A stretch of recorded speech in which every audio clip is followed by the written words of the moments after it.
Atenção, não sede ignorantes de mim, pois eu sou a primeira e a última. Eu sou a honrada e a zombada.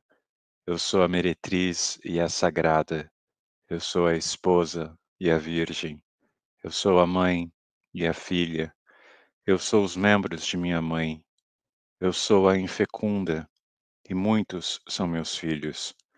Eu sou aquela cujo casamento é grandioso, mesmo não tendo recebido um esposo. Eu sou a parteira, aquela que não gera. Eu sou o consolo de minhas dores do parto. Eu sou a noiva e o noivo, e é meu esposo quem me criou. Eu sou a mãe do meu pai e a irmã do meu esposo, e ele é meu fruto. Eu sou o bastão de sua força em sua juventude, e ele é a bengala de minha velhice, e aquilo que ele desejar acontecerá a mim. Eu sou o silêncio que é incompreensível, e a ideia cuja recordação é frequente. Eu sou a voz cujo som é variado, e a palavra cuja aparência é múltipla. Eu sou a pronúncia do meu nome, pois eu sou o conhecimento e a ignorância. Eu sou a vergonha e a coragem. Eu sou a sem vergonha e sou a envergonhada. Eu sou a força, eu sou o medo. Eu sou a guerra e a paz. Prestai atenção em mim. Eu sou aquela que é a desgraçada e a majestosa. Mas eu sou aquela que existe em todos os medos, e a força diante do estremecimento. Eu sou aquela que é fraca, e estou bem em um lugar agradável. Eu sou insensata, e sou sábia. Eu sou aquela que tem sido odiada em todos os lugares, aquela que tem sido amada em todos os lugares. Eu sou aquela que chamam de vida, e que vós tendes chamado de morte. Eu sou aquela que chamam de lei, e que vós tendes chamado de desordem. Eu sou aquela que vós perseguistes, e sou aquela que rendestes. Eu sou aquela que vós espalhastes e que novamente ajuntastes. Eu sou aquela diante da qual vós vos sentistes envergonhados, por vos sentistes sem vergonha comigo. Pois muitas são as formas agradáveis que existem em numerosos pecados, e incontinências e paixões infames e prazeres efêmeros, que os homens abraçam até se tornarem sóbrios e subirem aos seus lugares de repouso. E lá eles me encontrarão, e viverão, e não morrerão novamente.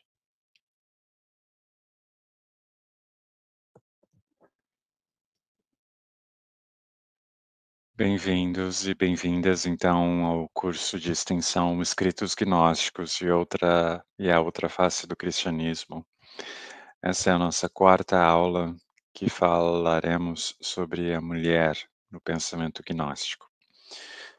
Não tinha como eu, sendo homem, começar essa aula sem antes dar a palavra à mulher, e o texto que eu li antes trata-se de trechos do livro ou do texto O Trovão, A Mente Perfeita, que está no Códice 6 da Biblioteca Nag Hammadi. Trata-se de um discurso totalmente em primeira pessoa e no sexo e usando gêneros femininos, que caminha por uma imensa dualidade que tentaremos explicar aqui na aula. A ideia é que, ao final dessa apresentação, você consiga voltar ao texto e entender o que foi dito. Gostaria de lembrar que esse projeto de extensão depende dos seus comentários para que eu consiga validar junto à instituição onde eu estou bacharelando em filosofia. O meu nome é Fábio, sou vosso estagiário. A base bibliográfica específica da aula de hoje está com o senhor Carlos Almir Matias e sua dissertação de mestrado pela UEL, Universidade Estadual de Londrina. Nós vamos falar sobre a mulher no gnosticismo, e há muita polêmica sobre isso.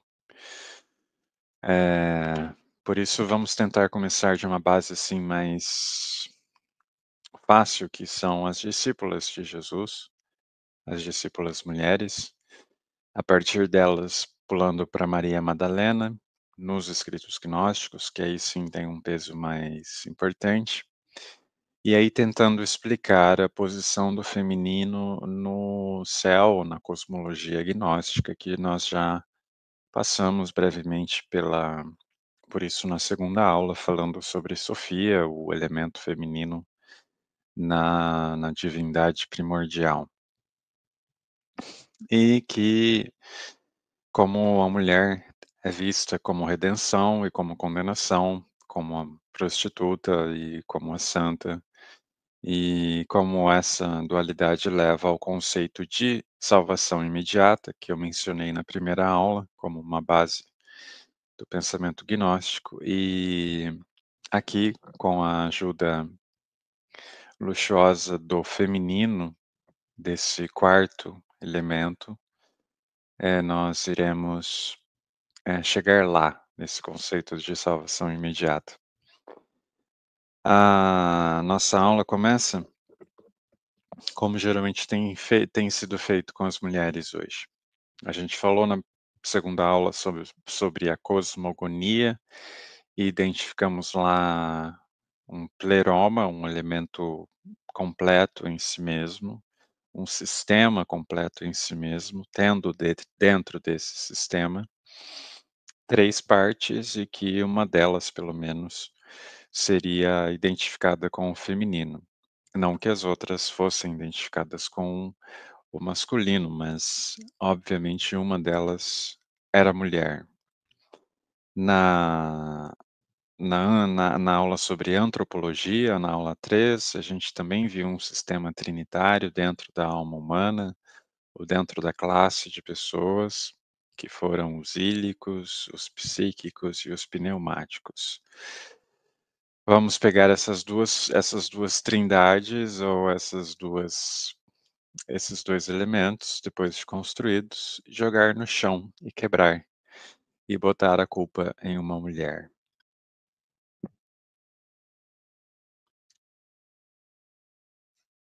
A mesma tática, então, que a gente usou para na aula que tentávamos explicar o universo gnóstico, vamos usar para explicar as mulheres gnósticas, ou seja, usando a tradição já estabelecida, né, é preciso pegar por algum lugar coisas tão imensas como o conceito de mulher, o feminino e universo. E na tradição, há várias mulheres, uma delas está envolvida num escândalo retratado tão bem por esse pintor barroco francês chamado Jean Genet, na sua tela, que é o episódio em que Maria, possivelmente, ou uma mulher em Betânia, quebra um vaso e unge Cristo na véspera de sua morte. As mulheres são relatadas várias vezes nos evangelhos, aproximadamente 18 vezes. Vai começando uma mistura vai passando de uma separação entre Marta e Maria, para depois a Maria da qual Jesus tirou 7 demônios, e essas Marias vão se confundindo. Mas, eh, a mulher tem já no evangelho tradicional, nos evangelhos tradicionais, a primeiro uma separação do grupo principal dos 12 apóstolos e segundo, aparentemente uma prerrogativa até, porque são elas as escolhidas para serem as primeiras testemunhas da ressurreição, de acordo com o narrado no evangelho. Porém, talvez elas fossem também, portadoras de um pensamento muito específico sobre pregação sobre a boa nova de Jesus. Isso ficou registrado dentre os sinóticos que narram o episódio da unção em Betânia, pelo Evangelho de Marcos, em que é acrescentado o detalhe que essa mulher, ao fazer esse ato de extrema generosidade, de extrema sensualidade também, já que a gente está falando de cabelos soltos, lágrimas, perfumes, lavar os pés, ungir, besuntar, essa mulher quebra o frasco antes de fazer isso.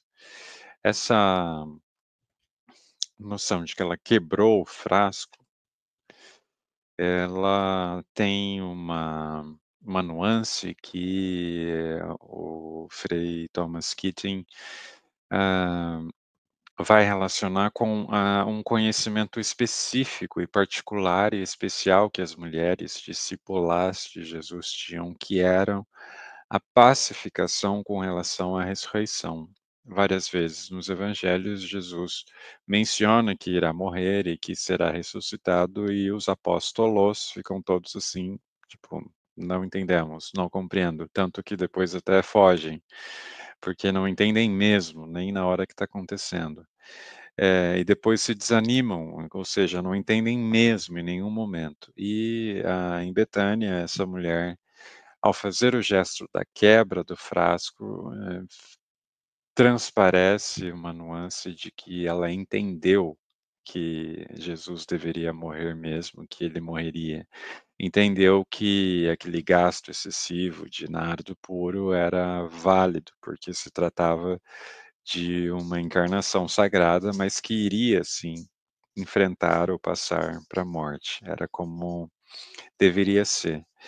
Essas mulheres corajosas, assim, de enfrentamento da realidade com coragem, lembra a profetisa Débora do Velho Testamento, da história registrada em Juízes. Ou seja, essa mulher em Betânia poderia estar ciente, poderia estar com a gnose de que o vaso, o corpo, o barro é realmente descartável, como pensavam os gnósticos, mas, ao mesmo tempo, portador de um tesouro imensurável. Esse pensamento é muito mais fácil de ser acessado pela via feminina do que pela via masculina, tratando aquela divisão clássica dia e noite, Dionísio, Apolo e Dionísio.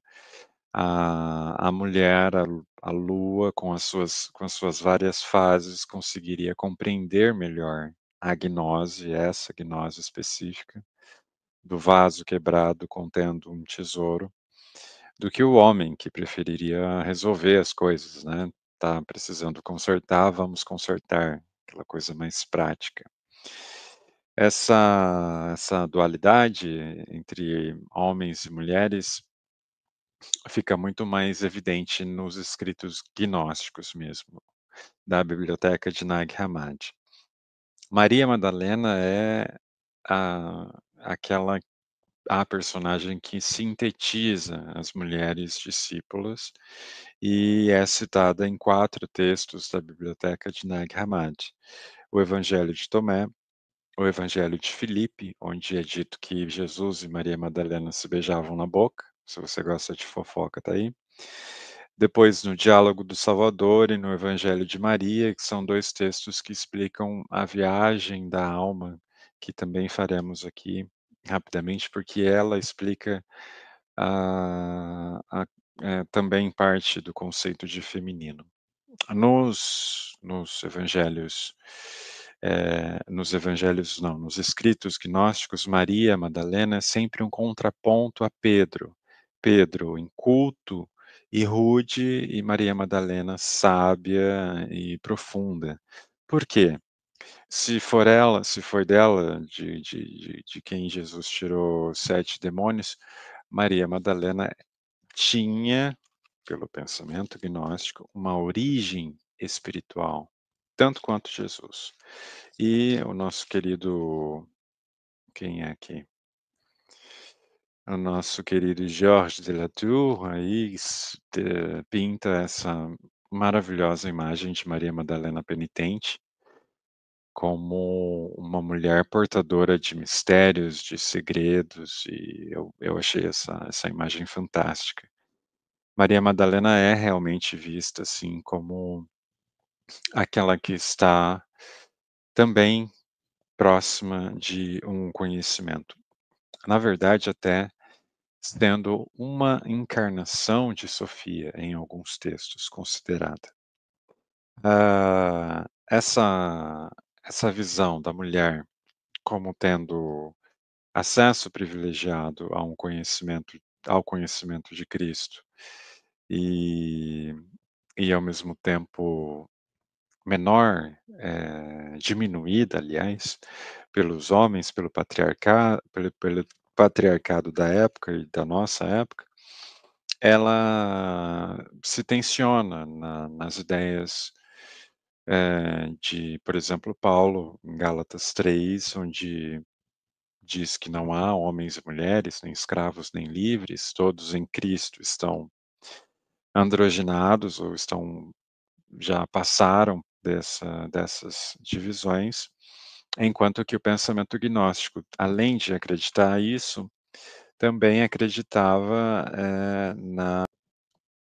que a geração de filhos era uma geração para o Deus mau, que estamos falando aqui já há algum tempo. Então via a mulher sob essas 2 óticas.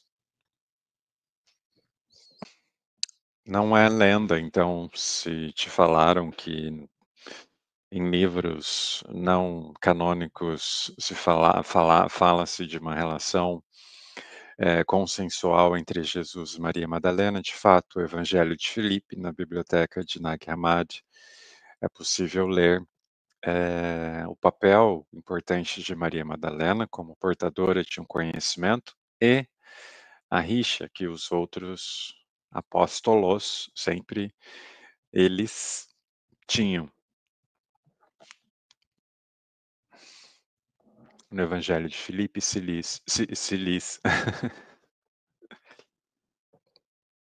no Evangelho de Filipe se diz: "A sabedoria, que é chamada de a estéril, é a mãe dos anjos e a companheira do Salvador. Quanto a Maria Madalena, o Salvador amava mais que todos os discípulos, e ele beijava na boca frequentemente, e o restante dos discípulos dizia-lhe: Por que tu a amas mais que a todos nós?" Que lindo. Ah, não acho, válido a discussão sobre a vida privada, a vida afetiva, de Jesus.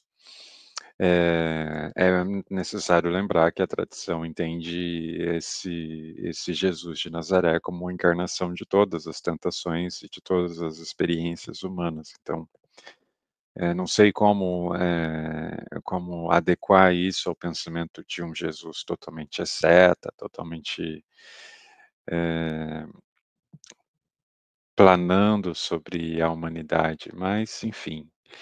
Ah, investigando melhor ou se aprofundando mais sobre essa questão do beijo na boca, esse texto principalmente é todo fragmentado no original, isso é uma reconstrução, e o beijar na boca poderia estar relacionado a uma transmissão de conhecimento íntima ou uma reunião íntima de conhecimento que, nos círculos gnósticos, era bastante comum, onde o mestre tinha um direcionamento bastante específico, particular, especializado ou, individualizado para, o seu discípulo. E esse encontro, essa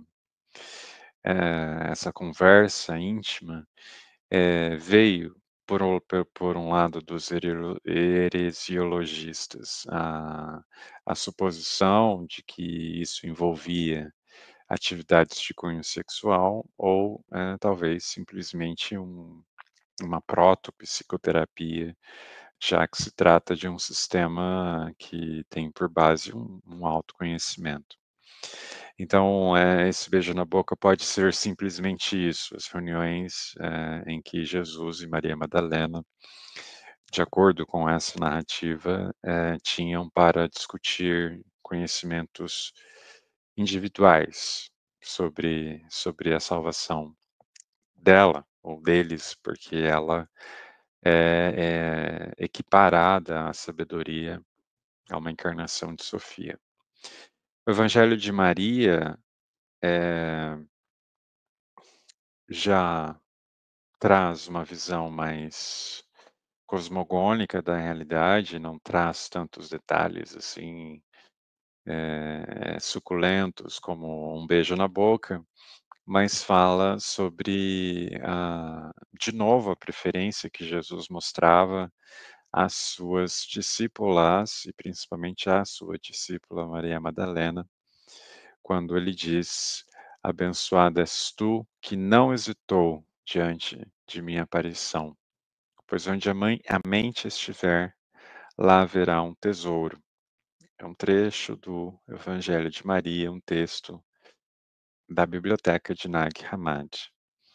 Porém, a coisa não é tão linda assim como parece. Não é do lado de cá ainda o cristianismo sendo usado para perpetuar o chauvinismo, e do lado de lá, do lado dos gnósticos, tudo liberado já 2000 anos à frente. Não. Essa é uma discussão acadêmica, que a senhora Elaine, Pagels entra, que é uma das grandes pesquisadoras sobre os escritos gnósticos ou da biblioteca de Nag Hammadi, entra dizendo que sim, que as comunidades, eh, primitivas gnósticas eram mais liberais com relação ao papel da mulher, mas, outros já dizem que isso seria bastante disruptivo para a sociedade da época, o que, poderia não ser verdade. Porém, a existência desses textos, nos leva a crer, pelo menos, a existência de tantas repetições da relação de Maria Madalena com Jesus, e eu digo aqui uma relação íntima, mas não necessariamente sensualizada. Se não houvessem tantos registros, talvez a gente poderia, achar que não, que realmente era tudo igual, ruim igual. Mas, o Evangelho de Tomé, esse grande texto que eu diria sagrado da biblioteca de Nag Hammadi, traz uma discussão de transgeneridade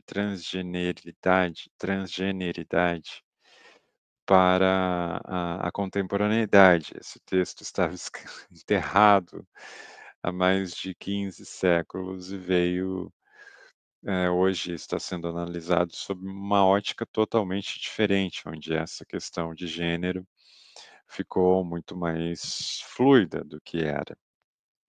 Então, o Evangelho de Tomé coloca lenha nessa fogueira, nesse debate sobre se os gnósticos eram mais machistas que os normais, por assim dizer, que os cristãos tradicionais. Eh, o Evangelho de Tomé diz: Simão Pedro, de novo, disse a ele, a Jesus: Permite que Maria nos deixe, pois as mulheres não são dignas da vida. E Jesus disse: Eu mesmo devo guiá-la para fazer dela um homem, para que ela também possa se tornar um espírito vivo, semelhante a vós, homens. Pois cada mulher que fizer dela mesma um homem entrará no reino dos céus. Os logions, as frases ditas por Jesus, no Evangelho de Tomé são sempre,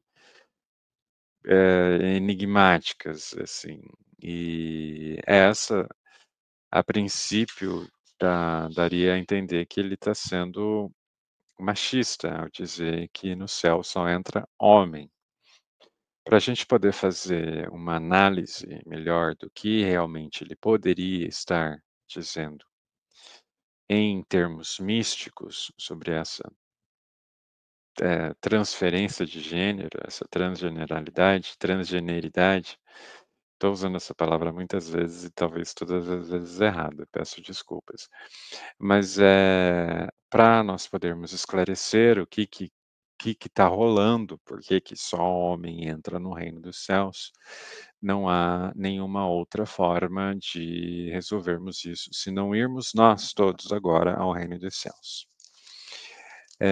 O meu convite, passando agora a analisar a o feminino no reino dos céus, ou nos éons primordiais, conforme a cosmogonia gnóstica.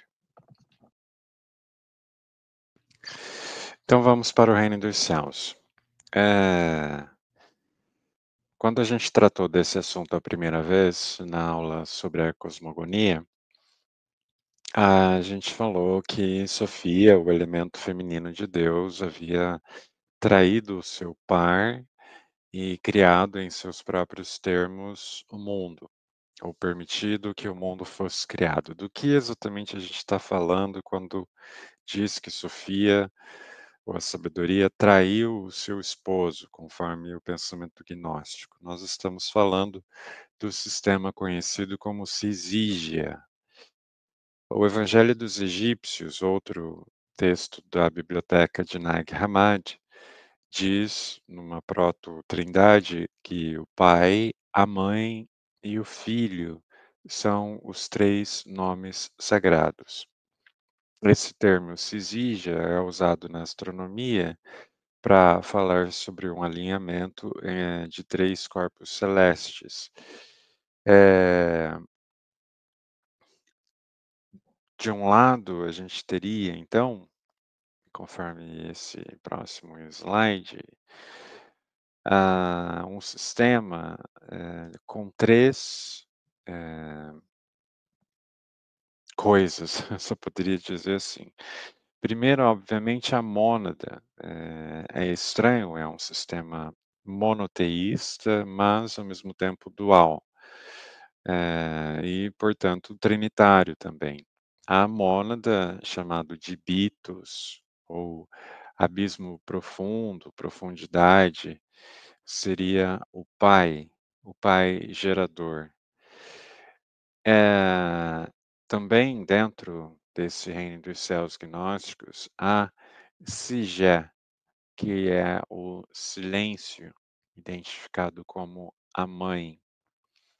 E também há nesse sistema, completando o alinhamento, o nous, que é a mente, que é o telos, que é o desejado, que é o amado, que é o filho. Eu coloquei essa imagem do Sol, da Lua e da Terra para poder fazer a relação entre para poder falar sobre esse erro de Sofia.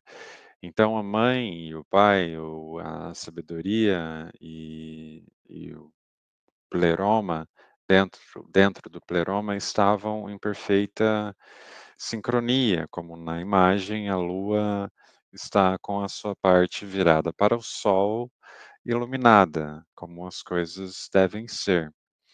Atrás dela, na parte que no seu oculto, na sua potência, estava toda o nous, o conhecimento, a mente.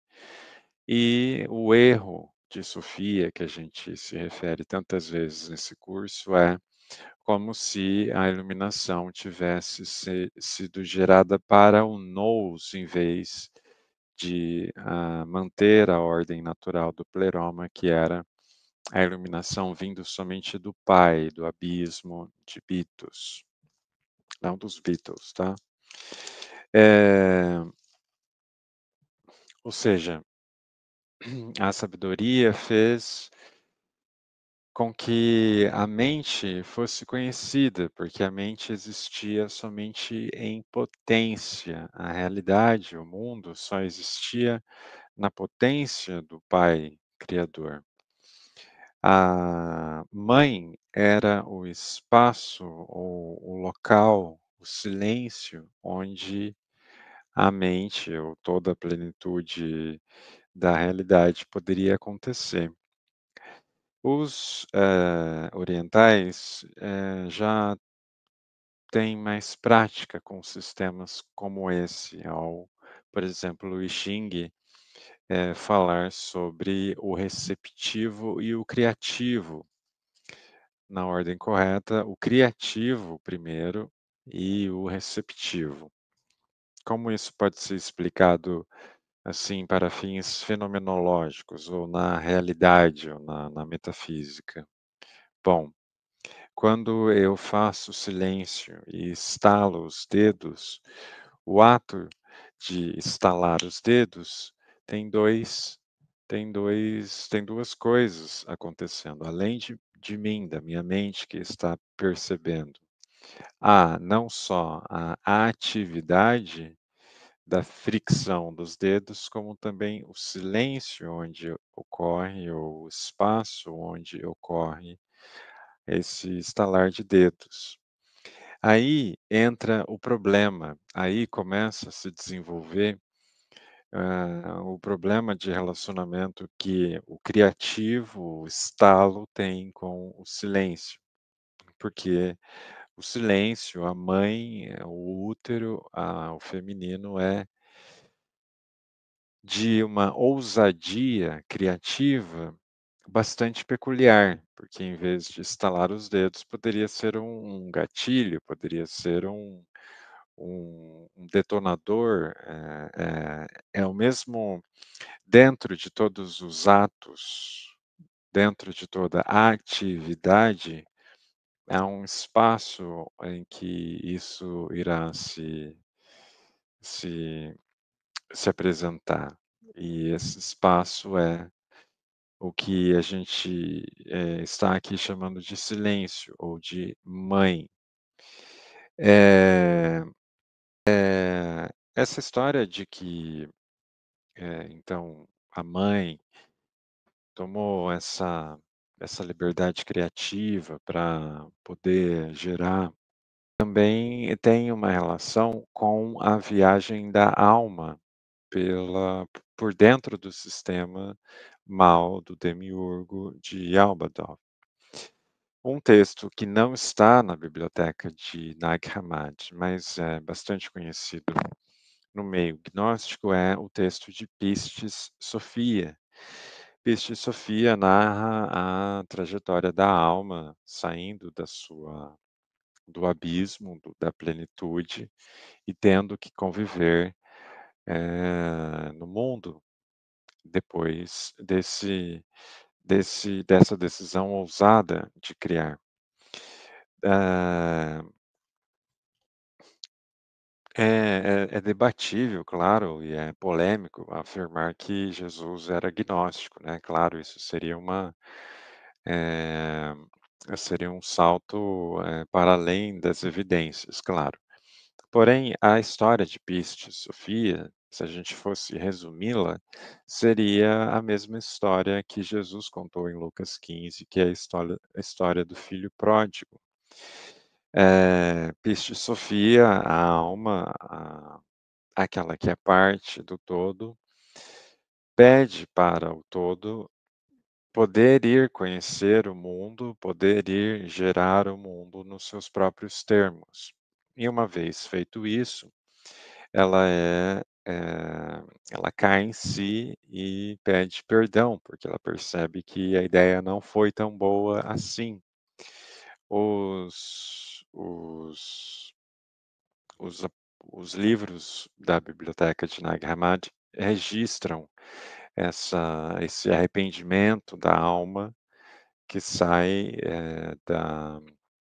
do pleroma e que desce até o mundo criado. É engraçado que no livro de Pis de Sofia, a viagem dela não é como na história do filho pródigo, para criar porcos ou para ser escrava. Ela vira uma prostituta e ela é usada pelos homens de todas as formas, e ela não tem como, eh, experimentar a plenitude de volta, a menos que fosse naquele uso, ou seja, já estamos aí construindo essa relação entre a prostituta e a santa, que é como o mundo, o patriarcado tem insistido em ver a mulher somente nesses 2 papéis. Por quê? Porque a realidade apresenta mesmo essa esse potencial quase que assustador de tornar as coisas conhecidas, né, como nessas imagens de Pandora, que é um mito fora da tradição cristã, mas que fala da mesma coisa, do desejo pelo desejado, e como que esse desejo pode ser incontrolável. No caso da alma, que queria conhecer conhecer o seu parceiro sem os termos do pai, não, dentro da Cisígia, mas fora dela, ela vai ser cair no mundo e aqui ficar presa, até que o seu noivo vem buscá-la. Mas para isso ela faz um arrependimento parecido com o do filho pródigo. Lembra que, o filho pródigo diz: "Pai, pequei contra o céu e contra ti". Aqui no apócrifo de João, que registra essa viagem da alma pela matéria, ele relata, Jesus está aqui relatando que a alma se entristeceu profundamente e, envolta em trevas, começou a se lamentar. Então a luz perfeita teve piedade dela. Ele estendeu sua mão, e iluminou-a, dissipando a sua ignorância. A alma, uma vez no mundo material, ainda encontrou a redenção quando ela apela ao seu noivo, ao seu desejado, solicitando a sua misericórdia para que aquela intenção que se mostrou desenfreada, de qualquer forma ainda se cumprisse. E se cumpriu. No Evangelho de Maria, que narra a mesma história, na biblioteca de Nag Hammadi, nós temos esse texto onde ela já, a alma, ou Sofia já redimida, está voltando para o pleroma. E na volta acontece isso. O Evangelho de Maria narra: estes são os 7 poderes da ira que interrogam a alma. De onde tu vens, assassina de homens? Ou para onde vais, conquistadora do espaço? A alma respondeu e disse: aquele que me dominava foi morto, o que me aprisionava foi dominado. E então meu desejo se apaziguou, ao mesmo tempo em que morreu minha ignorância. Daqui por diante, eu estarei no repouso, no tempo instantâneo da eternidade, em silêncio. A a mulher volta, a alma volta para o seu silêncio, para que possa receber a espontaneidade da do pai ou do seu noivo. Isso coloca, assim, um debate social sobre o papel feminino e o machismo, mas aqui a gente está falando não, das divisões sexuais, físicas ou sociais, a gente está falando dessa divisão ontológica, ou seja, para que eu tenha a certeza do hábito de estalar os dedos, é necessário que o silêncio, sendo um elemento passivo, receptivo, mãe, feminino, mantenha-se o mais em silêncio possível, no sentido de mais estável possível, que as leis estejam funcionando para que o criativo associado ao masculino, seja possível. É claro que essa divisão não é corporal de homem e mulher, a gente está falando, de novo, de um dualismo cósmico, e as mulheres e os homens, hoje como a gente chama de cis, têm todo o direito de ser o que quiser. Porém, essa alma tende, no pensamento gnóstico, a se associar sempre ao feminino. A viagem é a mesma feita por Fausto, da objetividade da desejada, que era sua Margarida, ao ideal de natureza, de realidade, que é Maria Salvadora no final. Ou seja, passa-se de uma compreensão do próprio corpo, do corpo do outro ou da outra, para uma compreensão cósmica ou ontológica da realidade pela via do feminino, pela via do desejo, pela via de se possuir e se ter uma alma, ânima, no conceito que também mencionado anteriormente, junguiano, que usa justamente essa dualidade para estabelecer a sua psicologia analítica. No final, é o desejo que torna que faz com que a prostituta exista, mas é o desejo dos homens.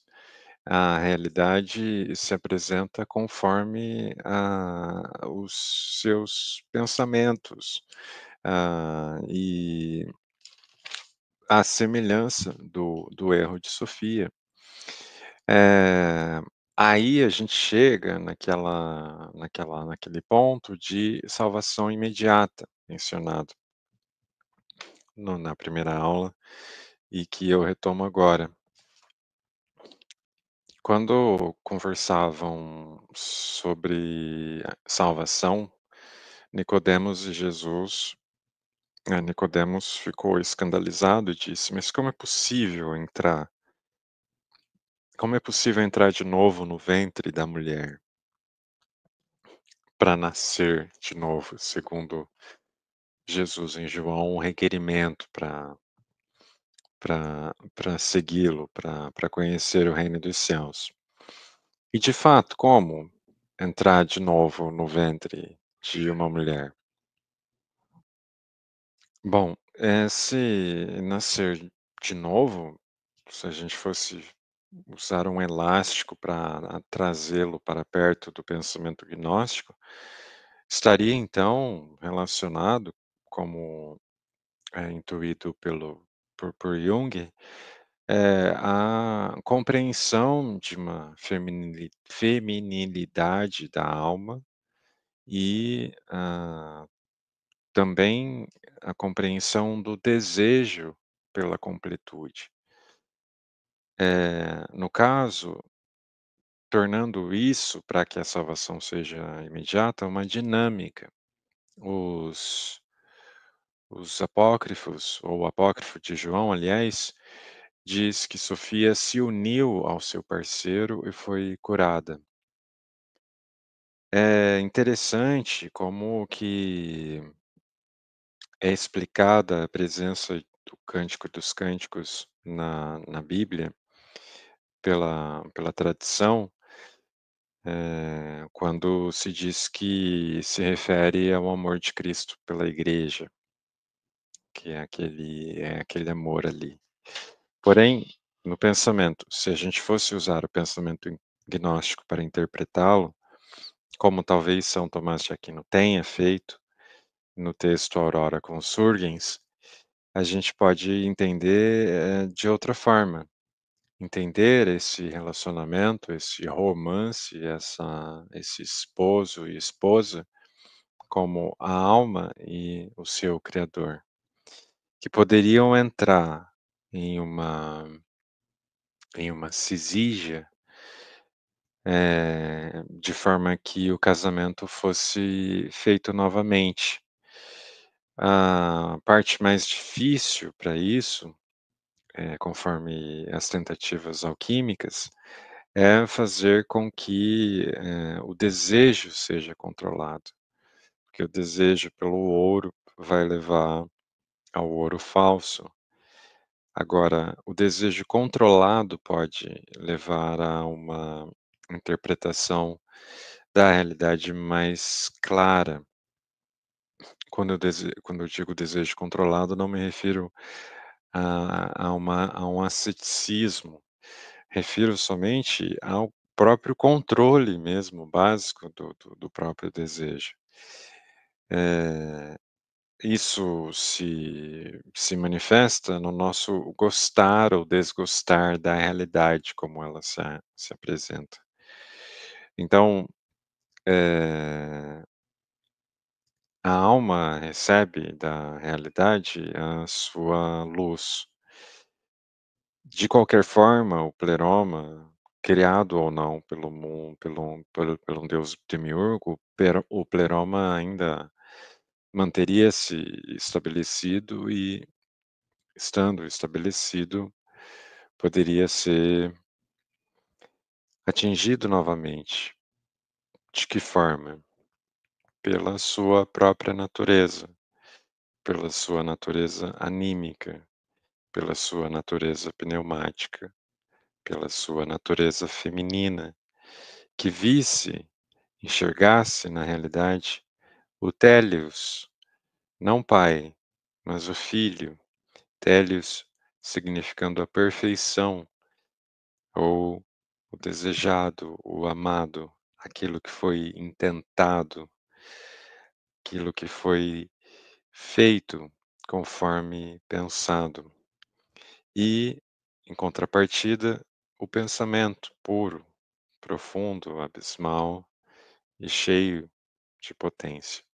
Entre essas 2 coisas, a realidade e a emanação da realidade, está sempre bem posicionada Sofia, ou a sabedoria, ou o elemento feminino dentro do próprio Deus, que era aquele que queria criar o mundo, de fato, queria redimir pelo menos o mundo, se não tendo sido ele o criador.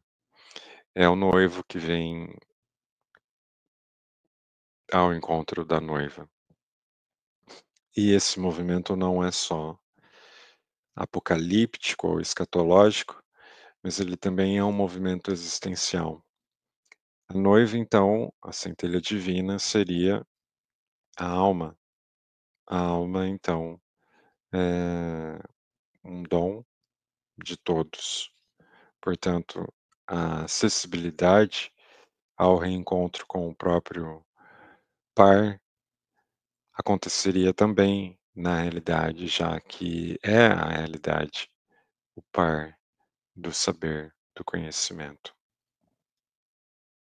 Bom, era essa a minha aula sobre a mulher e o feminino no gnosticismo. Você conhece o adjetivo obnubilado?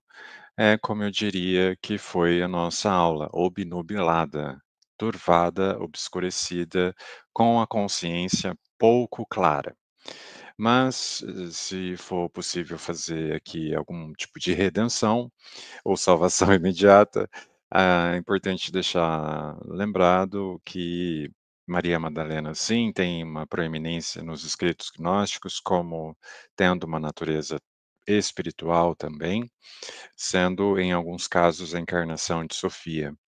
A Sofia também se apresenta, o feminino, a mulher, se apresenta como parte da alma que faz a viagem pela matéria desde o seu completo uso, da sua prostituição até a sua redenção com a volta do noivo. O noivo sendo a Télios, a realidade, o desejado, o amado. o filho amado. Eh, Como a gente falou no início desse curso que os alquimistas medievais portavam ainda o conhecimento gnóstico, isso se revela na ideia de casamento alquímico, que é quando se procura se exige a integração entre realidade, desejo, desejado e a emanação primordial, da luz primordial.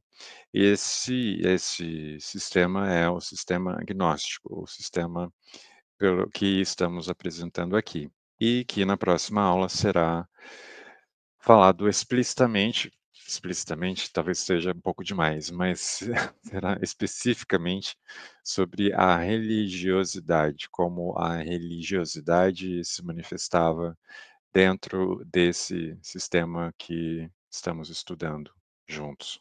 Eu acho que sim, né. Obrigado.